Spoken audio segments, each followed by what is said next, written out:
Chapter 23. Everyone returned to their seats while Lady Richard walked on stage hand in hand with Emma. She gave a gentle and sweet smile as she said, "I'm really sorry for what happened earlier, I made a mistake. Actually, Emma is the outstanding descendant of our Richard family. Thanks to her, we are able to score such a lucrative contract with Diamond Group. She has made great efforts for such an amazing achievement." Standing next to them, Doris glanced at the old lady contemptuously. She waved her hand, gesturing at her to stop talking, and said, "Allow me to correct something. Miss Emma has not only made great efforts for this project, but she has accomplished it by her own efforts entirely. It has nothing to do with anyone." She sounded very impolite and rude, but everyone was accustomed to it. With Diamond Group's status in the city, even if Doris slapped Lady Richard right there and then, she dared not say anything. Lady Richard nodded quickly. "Yes, Miss Young is absolutely right. Emma deserves all the credit for her efforts. From now on, she will be the director of our Richard Group.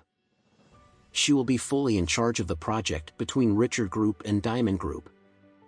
Eventually, Doris smiled and shook hands with Emma. "I look forward to our collaboration." Emma was still in a trance and she managed to nod in confusion.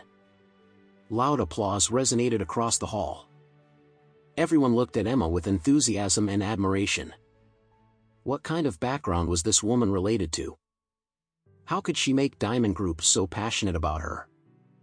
Emma was equally confused and curious. She turned to look at Alex and his voice appeared in her mind again. This scene was exactly the same as Alex illustrated earlier. Grandma had appointed her as the director, which was supposed to be the role belonging to her to begin with. Emma was still in a state of bewilderment even after the banquet ended and returning home.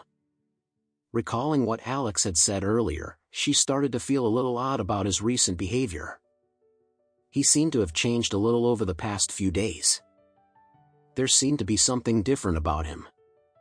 There were a lot of things she couldn't understand, as if he was shrouded in a misty fog. Overnight, Emma's name spread like wildfire in Oris Hill. Everyone knew that the Richard family had an outstanding descendant who could attract Diamond Group's attention to help her relentlessly. With her around, it's just a matter of time for the Richard family to revive.